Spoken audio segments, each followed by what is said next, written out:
January 1945. German Panzer commanders had mastered a brutal equation: distance equals survival. Their Tiger and Panther tanks could kill American Shermans from 2,000 yards away, twice the range at which Shermans could fight back. The mathematics were simple and deadly. By the time American armor got close enough to shoot, half their tanks were burning.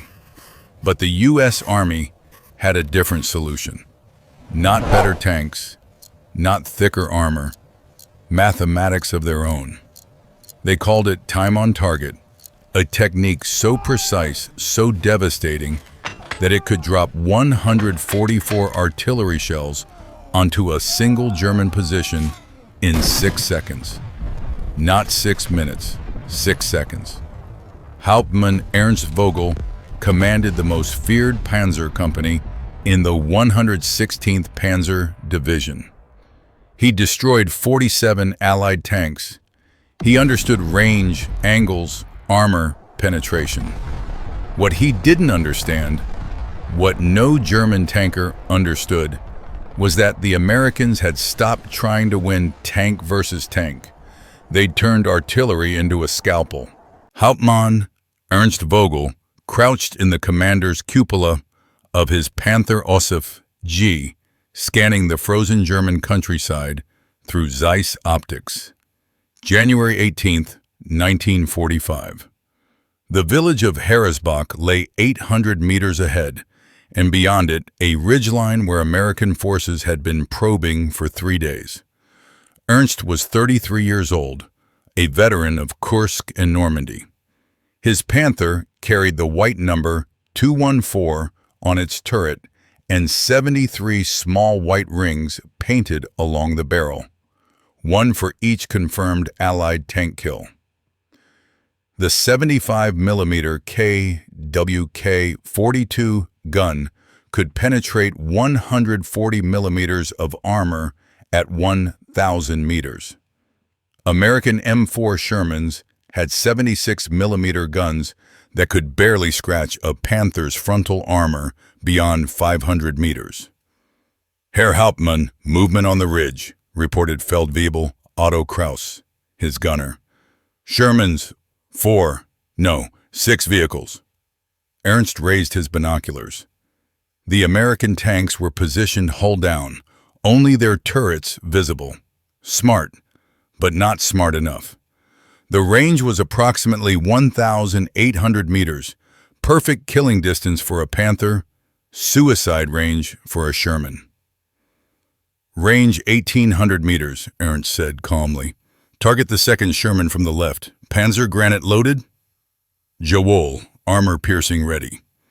This was the advantage that kept Germany fighting despite overwhelming Allied numbers.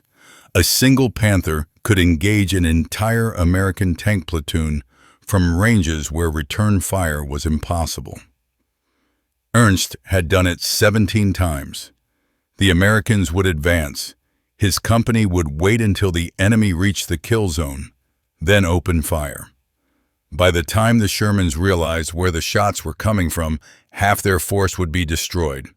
Fire when ready, the Panther rocked backward as the 75mm gun fired. Through his optics, Ernst watched the tracer arc across the frozen fields. Impact. The Sherman's turret erupted in flame. One down. Target left, Ernst ordered. Next Sherman. Otto traversed the turret. Another shot. Another kill. The remaining American tanks began retreating, smoke grenades popping.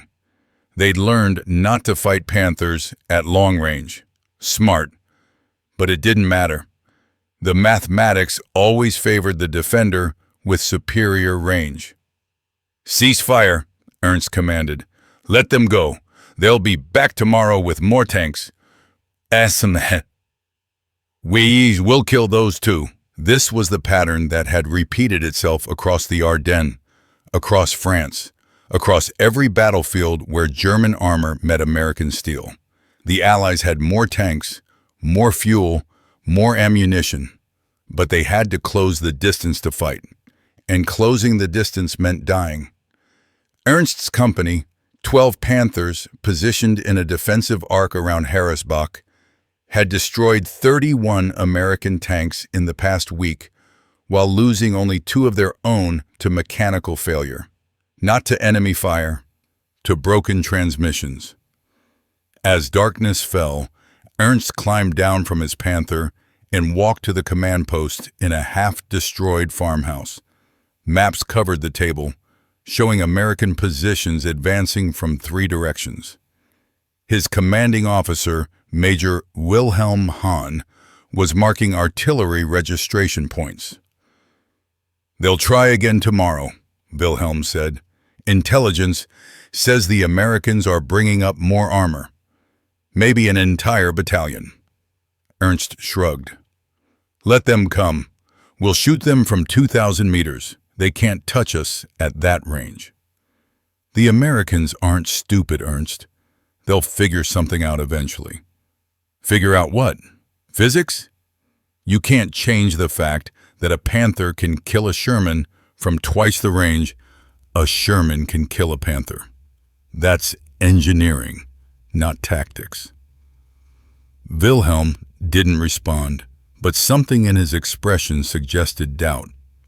Ernst dismissed it. The Americans had tried everything. Faster tanks, tank destroyers, even those ridiculous rocket-firing Shermans called Calliopes.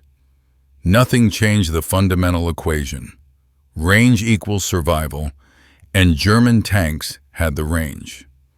What Ernst couldn't know, what no German tanker could know, was that 30 kilometers away, American artillery officers were preparing to change the rules of the game entirely. Captain James Caldwell stood in a frozen field near Eupen, Belgium, surrounded by 12 M2A1 105mm howitzers, arranged in a precise semicircle. January 19, 1945. The temperature was -8 Celsius, and his breath created fog clouds as he checked calculations on a clipboard. James was 26 years old, a mathematics teacher from Ohio who'd been commissioned into the field artillery in 1942. He'd spent the past 6 months developing something the Army called time on target, a firing technique so mathematically precise that it seemed impossible. 12 batteries, James said to his fire direction team. 3 battalions, 36 guns total. Each gun fires 4 rounds. That's 144 shells. And they all need to land on the same grid square within 6 seconds of each other. Lieutenant Robert Hayes, his executive officer, looked skeptical. "Sir, with all respect, that's insane. You're talking about guns positioned miles apart, firing at different elevations and charges, compensating for wind, temperature, barrel wear. Which is exactly why we've spent 6 months calculating the math," James interrupted. He spread a map across the hood of a Jeep. "Look, the Germans park their Panthers at maximum engagement range, 1,800 to 2,000 meters. They wait for our Shermans to advance, then they shoot us to pieces before we can shoot back. Tank versus tank, we lose every time. So we don't fight tank versus tank," Robert said slowly, understanding dawning. "Exactly. We let the Germans think it's a tank battle. Our Shermans advance, draw fire, identify the Panzer positions. Then we drop an entire artillery battalion on those positions simultaneously, not sequentially, simultaneously. The technique worked like this. Forward observers identified German tank positions and called in coordinates. The Fire Direction Center calculated firing solutions for every gun in the battalion, adjusting for each weapon's unique position, the target distance, projectile flight time, everything.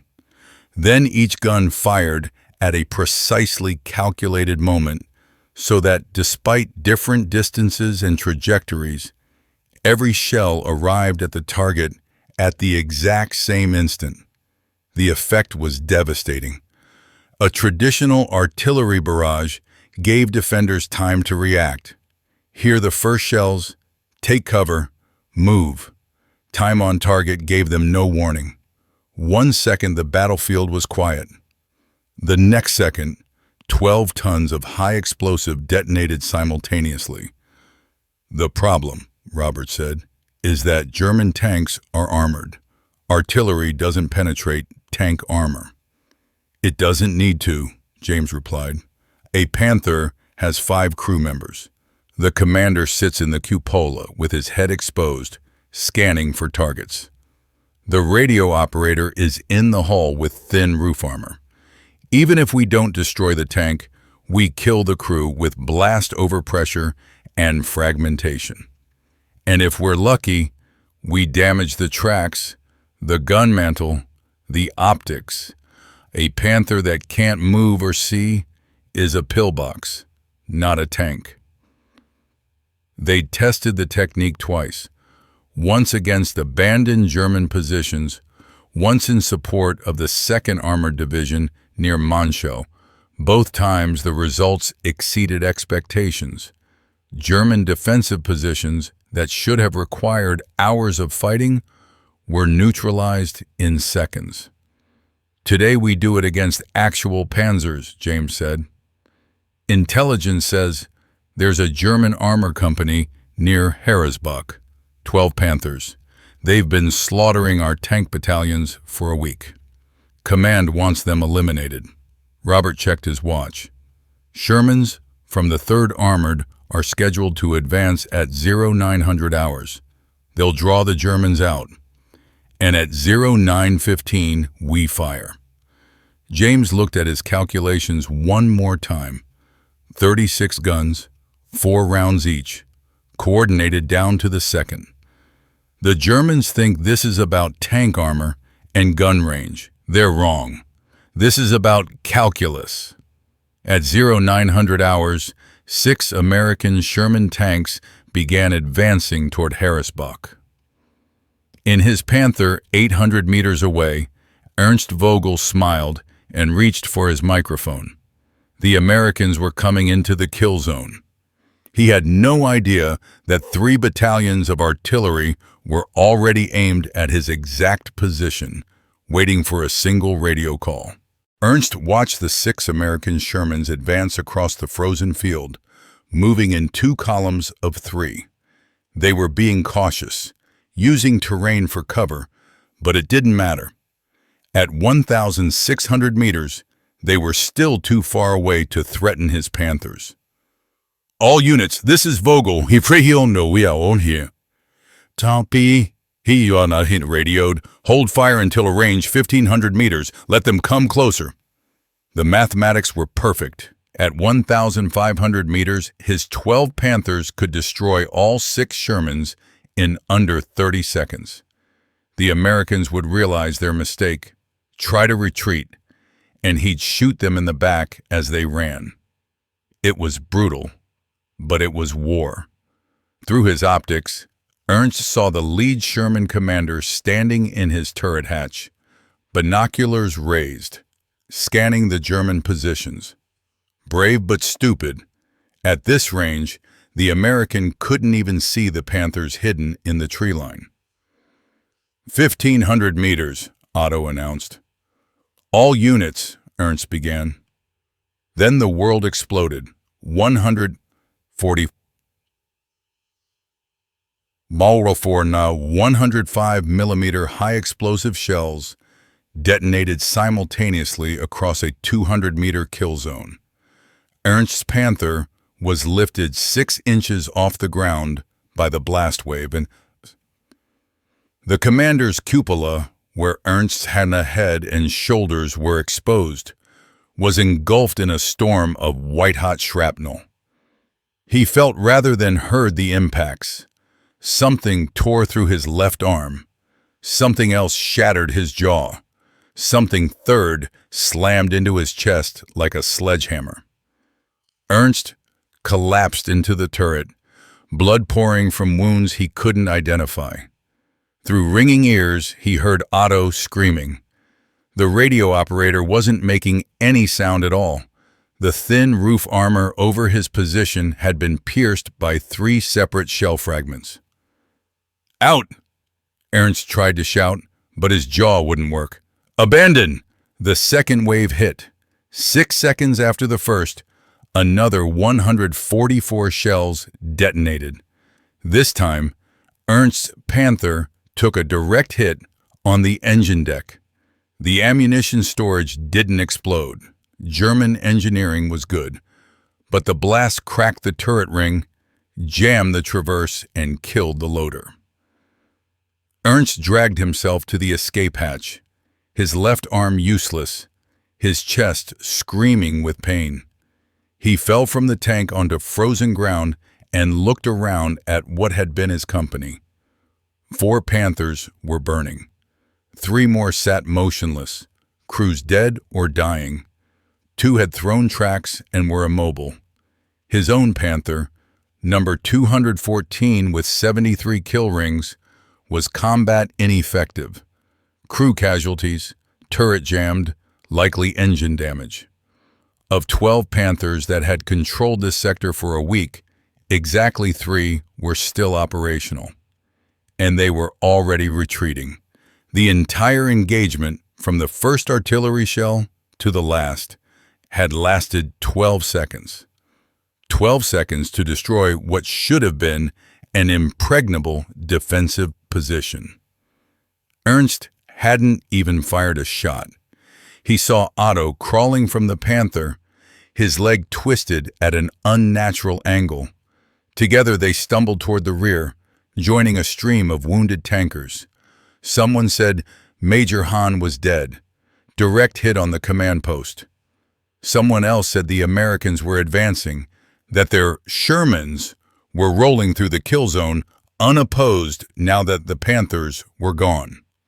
Ernst leaned against a stone wall, trying to understand what had happened. There had been no warning, no preliminary bombardment, no spotter planes. 1 second his company was intact and ready to fight. 6 seconds later, it was destroyed. Later, in a field hospital, an American interrogator showed Ernst calculations, artillery firing tables, time-distance equations, convergence mathematics. "Time on target," the interrogator explained in broken German. "We fire from different positions at different times so all the shells arrive together. You get 1 second of warning, the sound of shells incoming. Then everything happens at once." Ernst stared at the numbers, understanding finally that the Americans had never intended to win a tank battle. They'd changed the battle entirely. Range didn't matter if you never let the enemy fire. Armor didn't matter if you killed the crew through blast and fragmentation. Superior engineering didn't matter if you rewrote the tactical equation. "How many guns?" Ernst asked through his wired jaw. 36, but we have 500 batteries in Europe, each one trained in time on target. Ernst closed his eyes. The war was over. Germany just didn't know it yet.